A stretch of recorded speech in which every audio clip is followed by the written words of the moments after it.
I like to look at myself as my own laboratory, kind of. And it's really fun. Human life is just so fascinating and so hilarious at times. But if I refer to the journey, I like to say that the experience that always seems to be missing is the only experience that is ever present. The experience that is always seems to be missing is the only experience that is ever present. We try to go towards experience, we try to remove or dissolve or add or do something in order to become or find. And this thing that we are in search for, or when we always seem to be missing for us, is literally the only thing that is ever present. It's always here.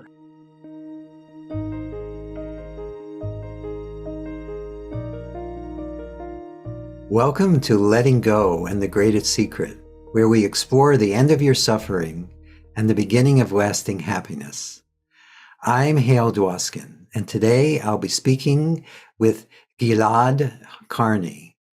Gilad Karni's work is in dissolving the mind's full sense of separation and limitation, and facilitating the truest expression of self from each person he works with, bringing unity of self, business, leadership, and society in alignment with the oneness of our nature.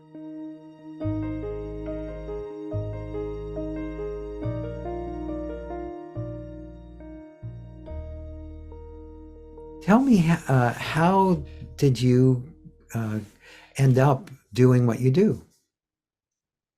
It's one of the things that it's a lifelong journey of integrating so many things that we learn along the way. Yes. I've been a professional basketball player before what I do today. I grew up in Israel and I served in the military as well as part of growing up in Israel and the requirement for it. Me specifically, I served in the special forces. Playing basketball since I'm 6 or something like that. So I spent my entire life in high-performing environments where competition and defeating the other person is the requirement to success. Yes. And as I was growing and maturing in those environments, I recognized that there are many aspects of the human environment and the inner experience of being a human being aren't addressed at all. Yes. From understanding who we are and not even simple mind practices to be more present and more connected, to handle our emotions and our triggers, and this entire conditioning that we bring from our culture, our environments, our families, our childhood. So grew up a very inquisitive approach into discovering many other ways to approach the human beings in any environment.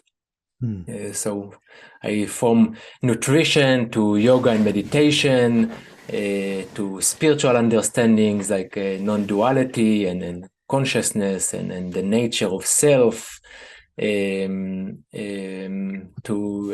the Sedona Method book that's behind you, and then literally almost any approach that I could find to better understand this human system that seems complex, but I actually think quite simple at this point. Yes, yes. And it's really fun at this point of my life to guide people that are in these high-performing environments often, but to bring a very holistic or alternative approach to how we achieve our goals or how we find freedom and joy and how we create connection in business or leadership environments and how we elevate potential in an equation that's not equal hard work and exhaustion.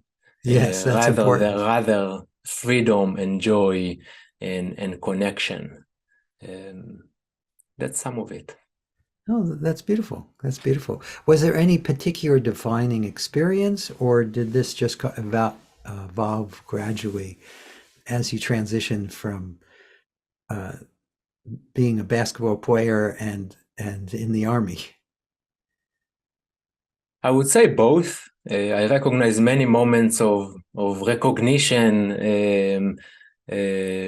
of the nature of ourselves, or the ever-present nature of any living being. Yes. That within it we can call unconditional freedom and joy. So I see many moments of recognitions or glimpses of really seeing beyond the mind-body conditioning, and also some kind of a gradual process into developing the understanding. What's funny about it, and you probably heard it from many other people Yes. in the space, that once you feel grounded in the recognition, it felt like there was never a process to get there. It was Yes. always here. It was always recognized, and then there was some kind of script or illusory experience that veiled what was always here. Yes. What always is. Yes, Yeah, absolutely. yeah. Well said. So, and tell me how do you bring this to people? What does your work entail? Most of my work is with leaders or business owners that we meet regularly for dialogues, conversations. At times it looks a little bit more like a coaching session. At times it would look like more cultivation of practices from mindfulness to self-inquiry. Um, at times the emphasis would be more them as leaders. At times it would be growing their businesses.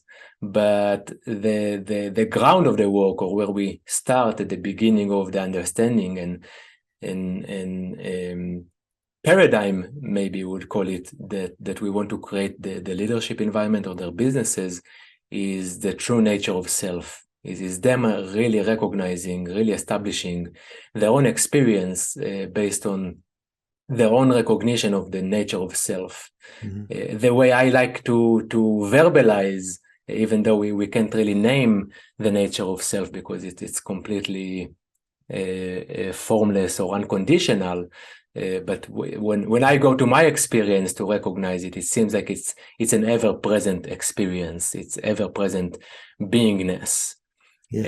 And out of that, some kind of recognition or expression of that through a human being that is completely unconditionally free and very joyful, not in an emotional experience, in just in the sense of how we experience ourselves in the world.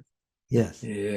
So out of this place where I'm joy and freedom are my nature, peace is my nature, and I am ever present, there is nowhere for me to go outside of the present, and all of this experience that we think that we are not present is also a little bit of a veiling experience.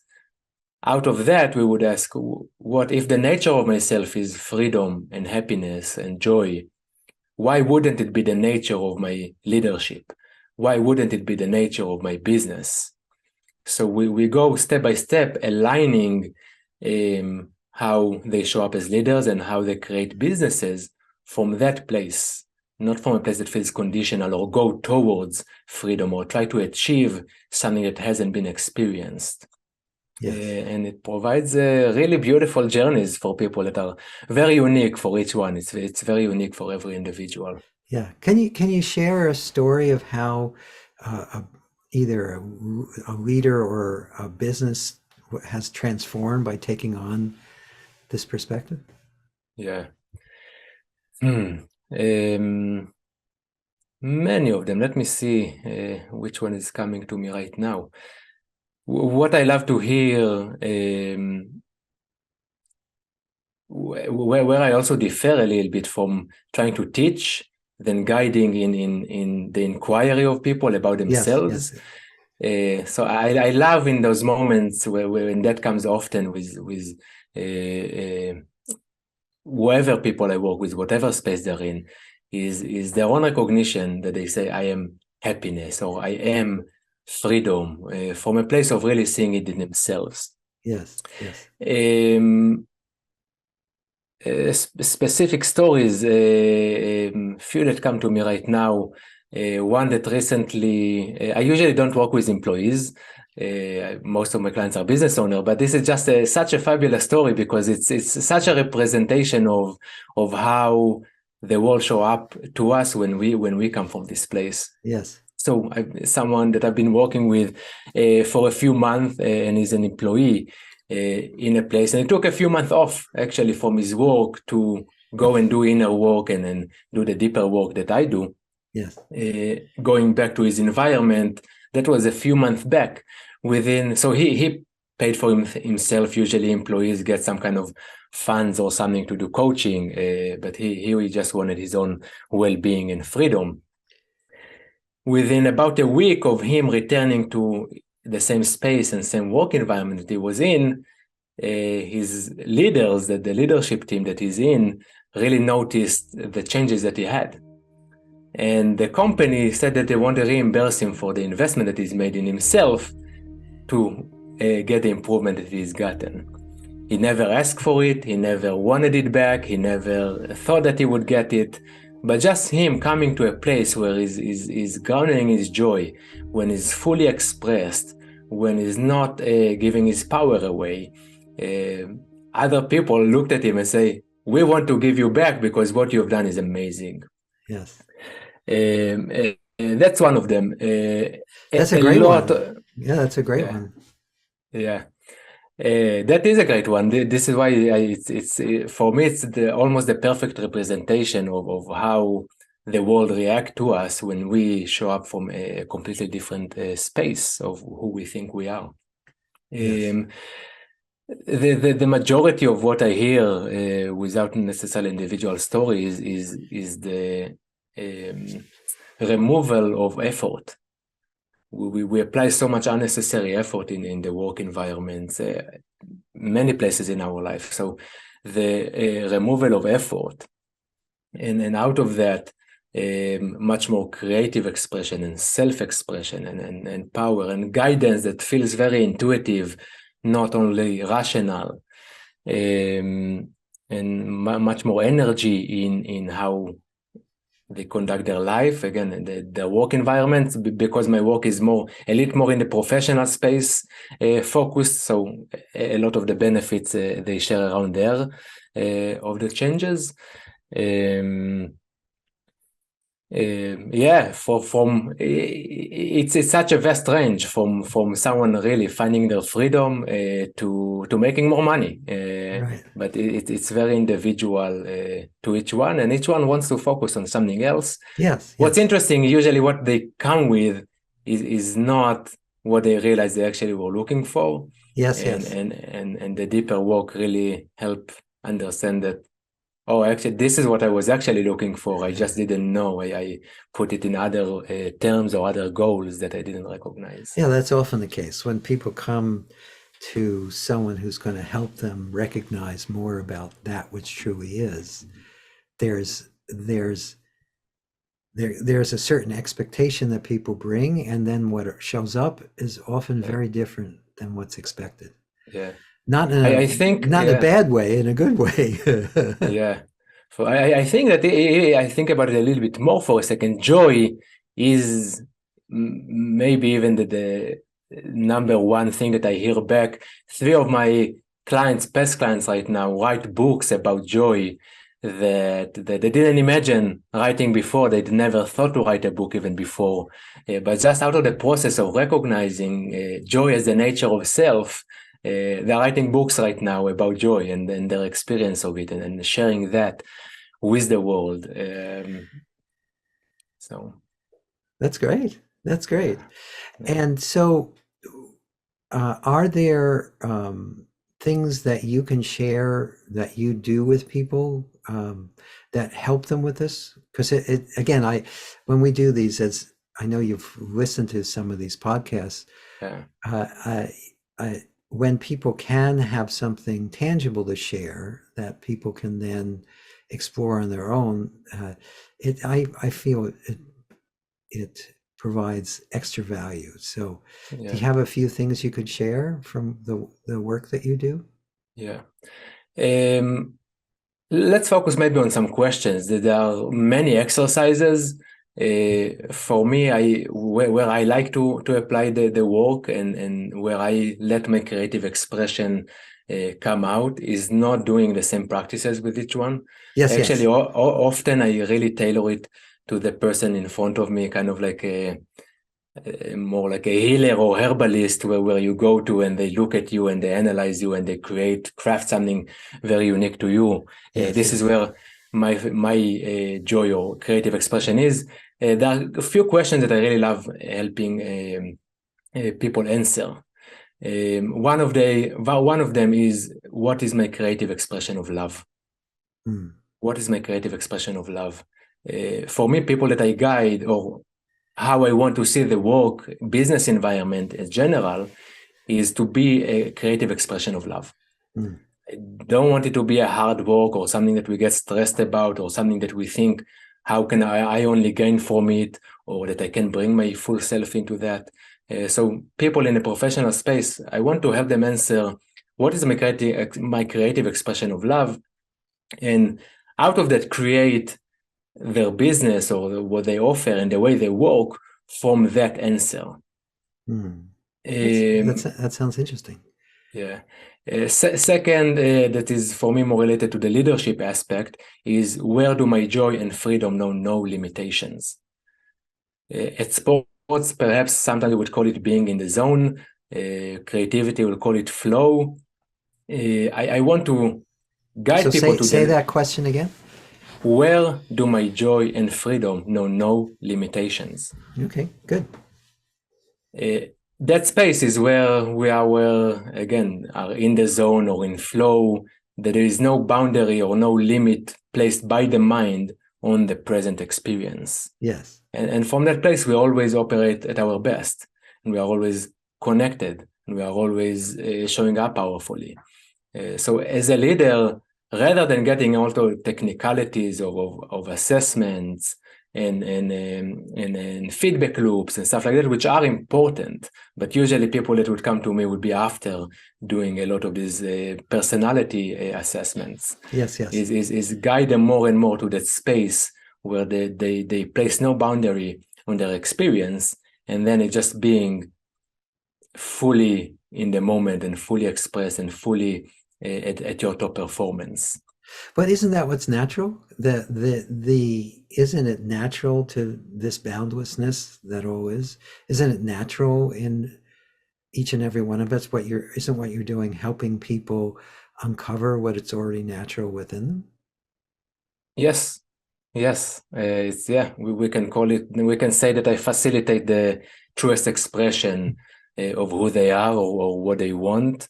Of course, I don't, this is why I also don't think that I really teach much or do much. It's just literally, you create the conditions or the space or the dialogue that really help people step into who they know they are to some degree.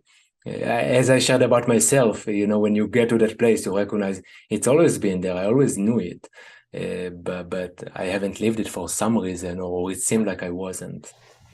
Yes. So, do you find that when people start to explore these type of things, that the transformation in their experience can be quite profound, but it also is very spontaneous. It's not premeditated in any way. It just starts to happen by itself. Yes, I think this is where it's it's a unique and kind of a wild journey. I probably and been on some of it. It's really unexpected. It takes many different shapes and forms. If I look at it from my perspective on the process, I don't think it's much a process of growth or becoming into something.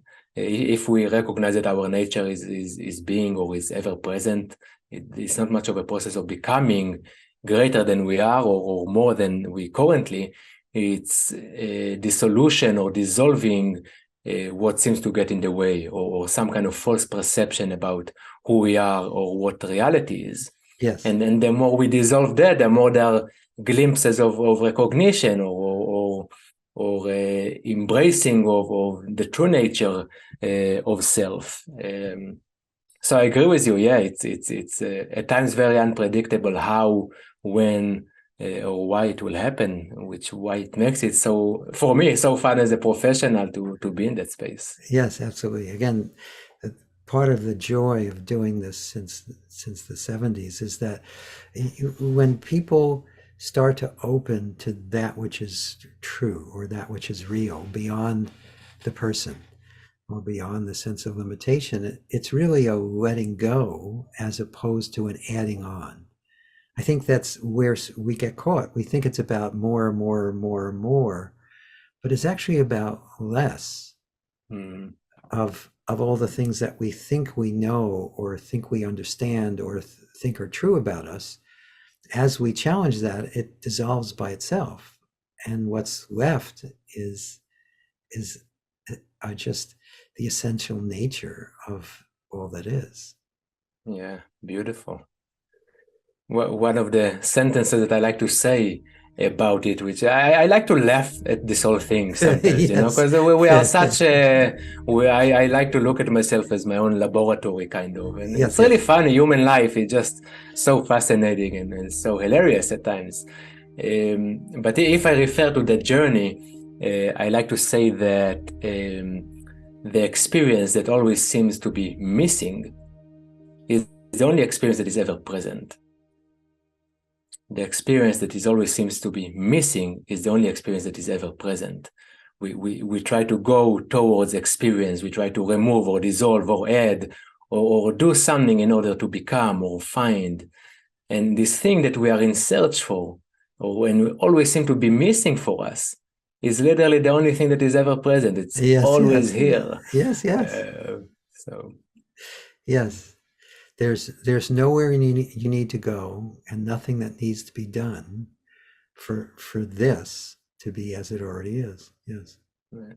Yeah. how do you find the journey for people that you guided over the years or shared the message with? Well, as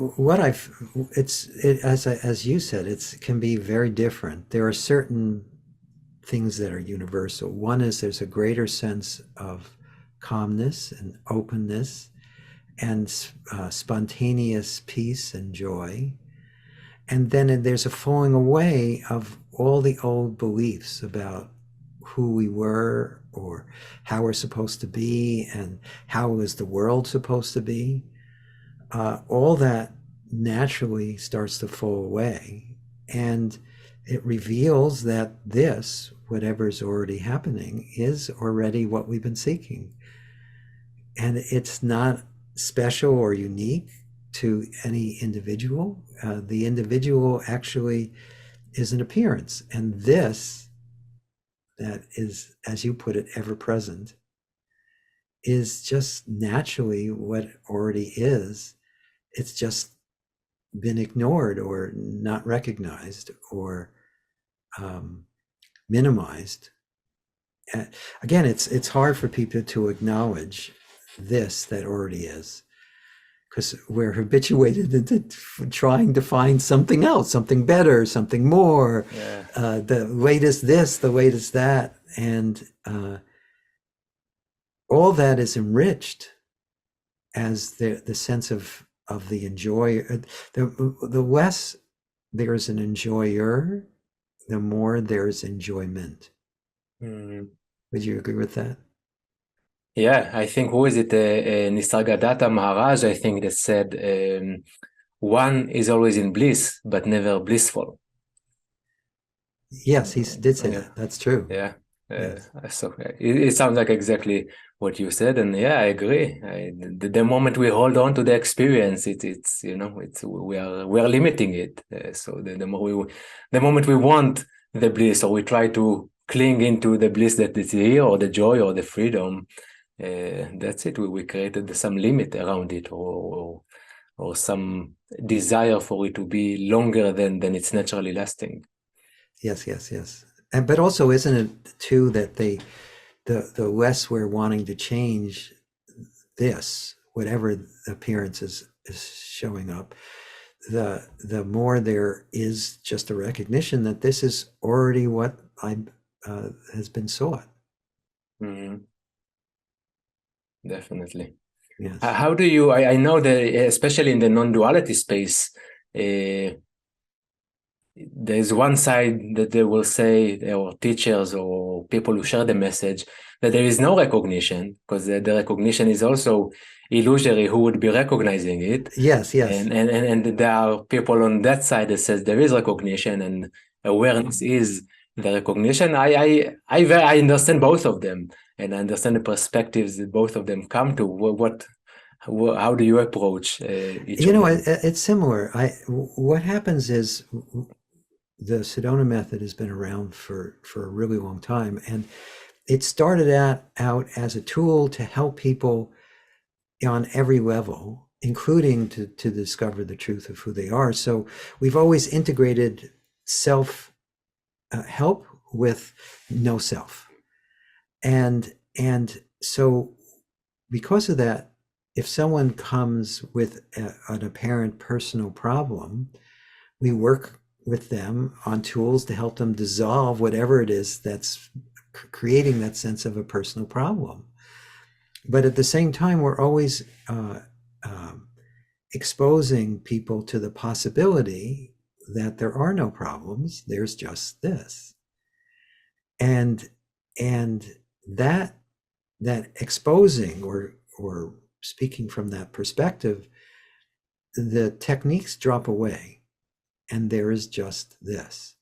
And there's everything in between. There's lots of techniques in between to help people see that they're not their body mind, they're more than that, or they're not their thoughts or feelings, they're more than that, or the whatever the problem appears to be is in this moment is just a memory. So there's a lot that can be supported in between those two perspectives. We're just simply improving the apparent person to recognizing that there isn't an actual separate person.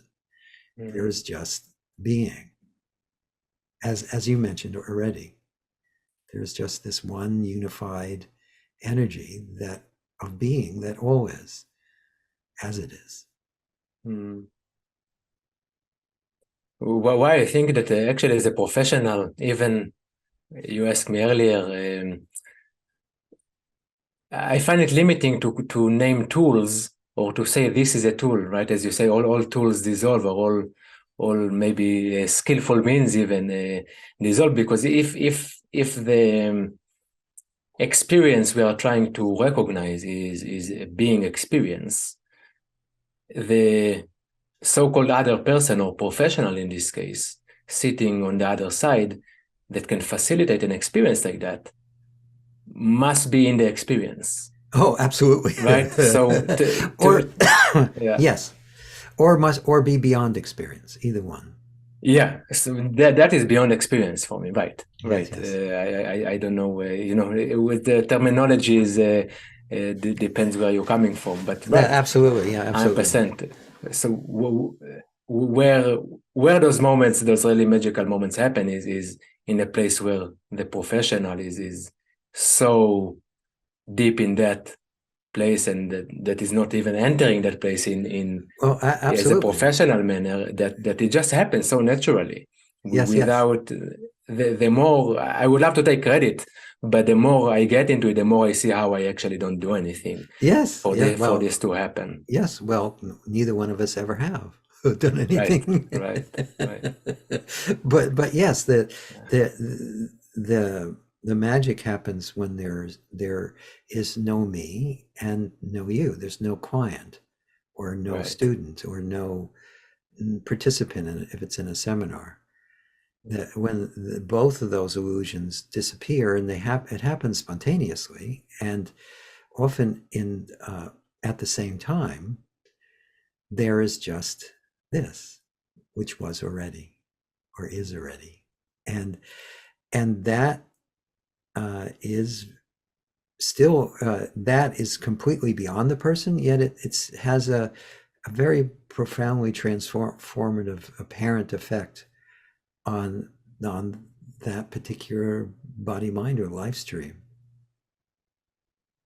Yeah, 100%. I think for me, I experienced the greatest benefit of it coming from environments that are so hard on the body and the mind, that you constantly abuse yourself in a way in how you treat it. You play when you're injured. You take care of it you work out and you try to be healthy, but the amount of pressure and tightness and accumulation of some negative energy that happens in the body in environments like elite sports, like military, like growing up even in an environment where I grew up, it's a lot of conflict.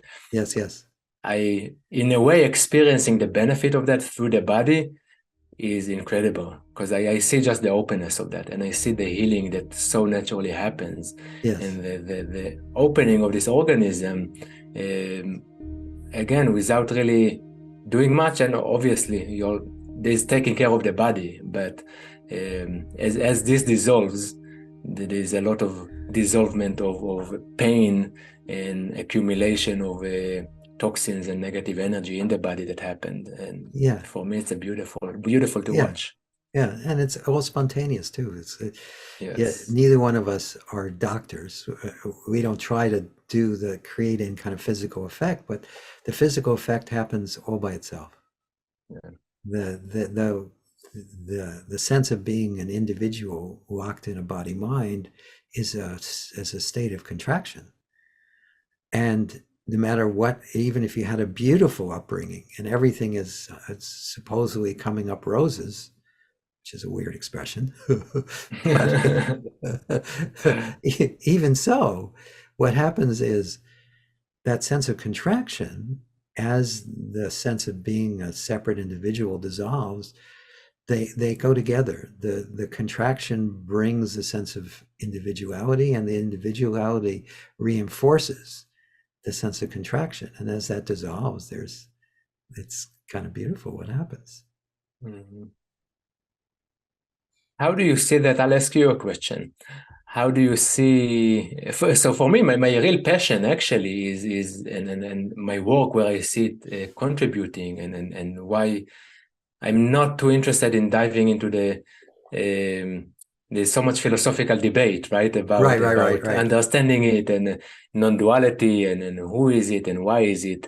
Um, I see it maybe as the first thing, that if all of us wants to go towards some kind of social unity on a global scale, right, and then ending fights and then wars and division and things like that in the world. For me, I see that kind of understanding as the only place to begin. Yes. Otherwise, we are not really scratching the surface or touching the real issue. How do you see that happening? Well, Or well, generally, what's happening is that this is a funny analogy, and it's not mine. I don't know where I originally heard it, but generally, what most people are doing to try to change or improve their lives is they're rearranging the deck furniture on the Titanic as it sinks. And again, I didn't make that up. I heard that from someone. I can't remember. I should yeah. give them credit, but I don't remember where I first heard that. But the trying to change the way the world appears from the outside in my experience, tends to be temporary and causes contraindications. In other words, if you suppress a behavior or a feeling, it tends to express somewhere else. In Mhm. but if you naturally recognize that there is no separation between you and me, or there is no you and me, which is even more powerful, uh, when that's naturally recognized, the sense of unconditional love is recognized for what already is, and that expresses in life as how people relate to each other. It's natural, it's spontaneous. You don't have to make that happen. You don't have to try to like people more or judge less. Yeah. Judging is just an indication that there is a sense of a personal center. As that dissolves, so do the judgments. So does the struggle. And as you said, the effortlessness is part of the nature of what already is. There is a sense of effortlessness to it. Yeah. And as far as the world is concerned, this body mind donates to causes, especially things that help the planet. But I don't try to impose that on anyone. So when someone comes to a seminar or any other live event or in our audio programs, we don't try to get people to believe one thing is right and another thing is wrong. There is this sense that people come together naturally when the sense of a contracted individual self dissolves. It's just a natural outflowing that doesn't require extra effort. And at the same time, I've seen people go from being completely selfish, self-centered, and it's all about me, to wanting to do more and actually doing more to recognize our fellow humans and animals and plants and the world, and the transformation can be quite profound. Which I think is also where the greatest fear lays before you get there. You say often it comes with a great passion for service, right? And the well-being of everyone and everything, yes, which I'm very much connected with. Before that, this is in a way the greatest fear, because often they call it the ego or the me or the sense of separation, because it's putting so much effort into existing, into applying action, that it thinks that if that dissolves, it will just sit on the couch, right, eat ice cream, no right, bills, right. No money, yes, nothing. Yeah. And that often one of the greatest barriers actually for people to overcome. Just that, thinking that from now on there will be no movement. It will be just one big lazy human that never moves, because I don't need to do anything. What how, do you find it as well? And then how do you approach it? Such a common thing, but people can be recognized, not by an individual, but it can be recognized that they were never in charge to begin with. Action was already spontaneous. All the things that the sense of me takes credit for afterwards continue to happen naturally and spontaneously without the sense of me. It was never really required. That's great. That's a great expression of that. The me just taking credit afterwards to what is naturally happening. I love that. That's really good. Yes, because it's the sense of me thinks it's so important and so central to everything, and life would fall apart without it. But the only reason that life seems to be falling apart is based on the perspective that it's me against the world, and it's life or death, and I can make mistakes, and there's all these problems that I'm responsible for, or you're responsible for, or they're responsible for. But if life is just simply living itself, then everything that's happening is part of that one happening. And it continues to happen as it was, except what I notice is there just is more of a sense of openness and harmony and light and love and joy for no one. It's just what's already there. For no one and everyone. This is the beauty of that. Yes. How do you see that helping us end? For me, I'm very passionate about ending war. I grew up in a place that's been fighting for its existence for forever. Yes. And I think you said something about there is the mechanism of trying to suppress what expression or emotions or anything or a condition that wants to arise. When I look at our social systems, whatever space they would be, from education at times to prisons, military, almost any large scale system often operates from a place of suppressing behavior in order Yes. to fit into the system. Yes, definitely.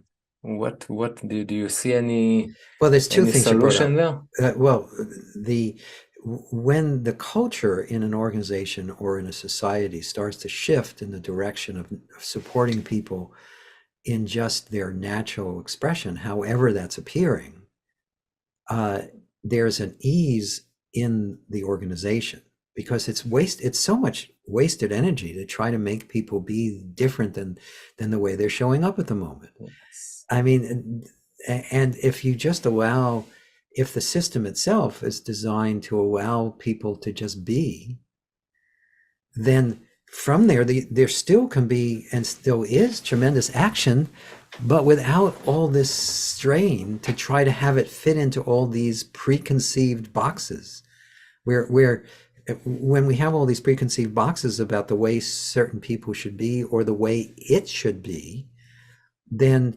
we're at war with what is. At least it feels that way. And that's actually part of where war comes from. This isn't okay as it is. You need to change. You need to give me what I want, or you need to believe the way I do. And as that starts to drop away, it's difficult.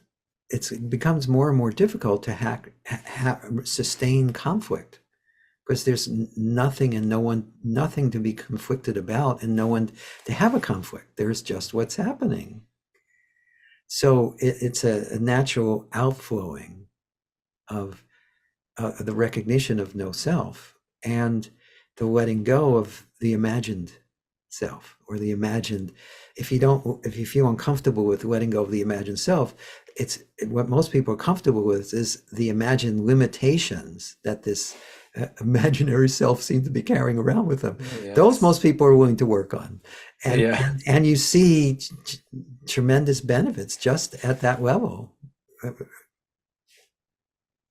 Do you notice a similar thing? Yeah, 100%.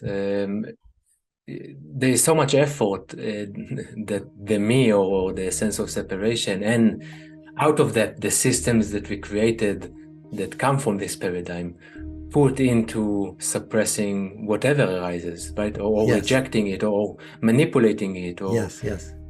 doing so much, and it's draining. Why so many of us on that journey, and maybe I think probably without having data for it, I would say 100% of people on that journey got to a point of exhaustion at least once. At least once, yes. Right? Because it's always draining. It's always, if you always in a way use willpower, or always try to manipulate what is present in your behalf, which maybe we can say possible to some degree. That depends where we take. At least it's in your own experience, or the experience of the separation. It seems possible. There's so much effort going to that. Yes. And then what just without dissolving anything, what if we just redirect all the energy that we put into suppressing or putting down into expression? Yes, or just openness. Sometimes it's sometimes there's expression, sometimes there's just living life fully as or life is being lived fully without there need to be a lot of any external activity. I'm not activity as in the body doing things, but activity like it's expressing truths or sharing deep insights. Again, that's an interesting thing, is what we've discovered is that when people don't need to get involved in the story in order to have transformation in their lives, the story actually is all about what was or what might be. It has nothing to do with what is. And so the stories transform by themselves. When you work on the story, it tends to seem to get more real, more meaningful, more important, more special, and more sticky. Whereas if you move beyond the story, there is already just freedom. And then also what happens is there's this sense of allowing that comes, and a recognition that even the story, or even the sense of limitation, or even the burnout, or even the apparent conflicts, those are part of that same wholeness. They're not separate from that. This, all of it, is just an expression of wholeness, of boundlessness, of beingness. Beautiful. Well, why I think for me, I don't really relate with a lot of how we approach businesses, or the whole marketing approach into business, because it's all about stories. It's all about, making some kind of a commentary that even try to make it more than it is, Yes. or changing your story, or even not really finding much connection with trying to put positive thinking and stuff like that. But one of my conflicts with how we conduct businesses is the try to use stories in order to change action, Yes. or to control action of the behavior of someone else that is coming across what we share. Yeah, well, it's just a loop when you do that. Mm-hmm. Your story feeds their story, who feeds your story, who feeds their story, and neither one of you are in control then. Actually, you aren't in control now, but there's more of a sense of being. The more you try to manipulate the world, the more you feel manipulated, and the more you feel manipulated, the more you try to manipulate, and it's a self-reinforcing loop, and it's very unsatisfying, and it's counterproductive. Yeah, it's a big waste of resource, That's for sure. We spend, and then we say we are not creative, and we are drained, and we are, we don't go with our dreams because we might not happen, or we don't have energy time. Yeah. Yeah, for most of us, where life is what's happening. Well, it's just what's happening, but it's what's happening while we are apparently waiting for something else, whatever that something else is. And we don't realize that what's already apparently happening, is life itself already.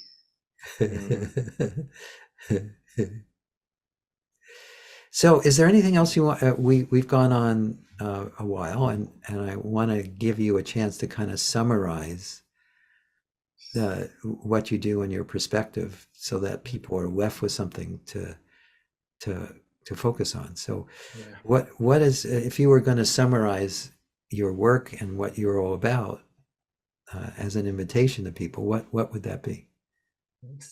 Thank you for the invitation. In moments like that, I catch myself now needing to use a story in order to. But again, here's the thing. I don't think stories are right or wrong or good or bad. Right. It's just that stories, if we treat them as the whole truth and nothing but the truth, it can be a limitation. But stories are wonderful teaching tools, and it is a wonderful way to communicate in relationship of any kind, including a business relationship. So don't censor yourself. No, that's I'm not rejecting the stories, but I like anything that in any way I operate, and even in the way seems like you, or the nature of the conversations, I go to check what is right at the moment, that's rather perfect. than this is how it looks, and yes, I must repeat the same story, or hold the title X or title Y. When I check with myself right now, I can share about my work that my creative expression of love, or how being naturally expresses itself through me, there's just endless love, or unconditional love towards sharing that space with people.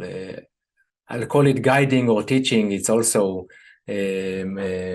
saying, I'm the one doing it, but maybe for the simplicity of the understanding, is a guiding or coaching into the recognition of people of their true nature, or that is completely unconditional, that is ever present, that is joy and freedom at its very nature, without any effort of going anywhere with it, and out of that place to create the business as your creative expression of love, and leadership environments that are very effortless and come together in the recognition of our shared nature.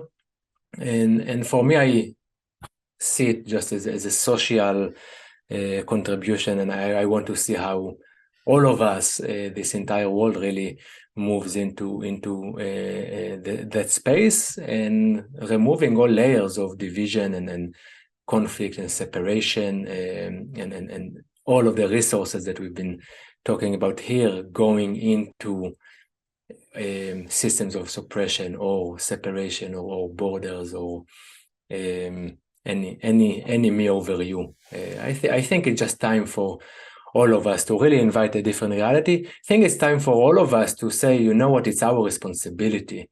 It's no longer the responsibility of leader X or leader Y to do that. It's all of us to call, you know what, we want to live this life experiencing who we are and experiencing the nature of being of everyone we ever come with. So at this point, I think it's our responsibility. Wonderful. Wonderful. So thank you. So if people want to get in touch with you, what's the best way to get in touch with you? My website, that would be karnigilad.com. So that's my last name, then my first name, .com. You can send me an email at connect@karnigilad.com. My website is the best place to follow on updates and what I'm up to, articles that I write, podcasts, and a lot of free resources for anyone to use. Great, great. Well, we'll also put that in the show notes. So thank you so much. It's been a pleasure to spend this time with you, and keep up the wonderful work. So thank you for sharing. Thank you for hosting me, and thank you for the wonderful work that you do and creating such an incredible platform and work and methods to share the same truth, and bring people to that space. It's a very sacred work.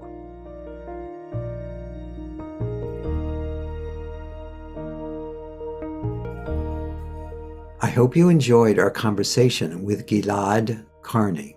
You can learn more about Gilad at karnigilad.com. That's KARNIGILAD.com. If you've enjoyed this podcast, please subscribe so you have immediate access to future episodes. Please give us a 5-star rating and share it with the people you care about. If you'd like to learn more about my work, my mentor Lester Levinson's work, and the Sedona Method, please visit www.sedona.com. As you explore our site, you'll learn the key to lasting happiness, success, peace, and emotional well-being. We have books, courses, events, and plenty of free material to explore. Again, go to sedona.com. That's SEDONA.com. Thank you for being here, and we'll catch you in the next episode of Letting Go and the Greatest Secret.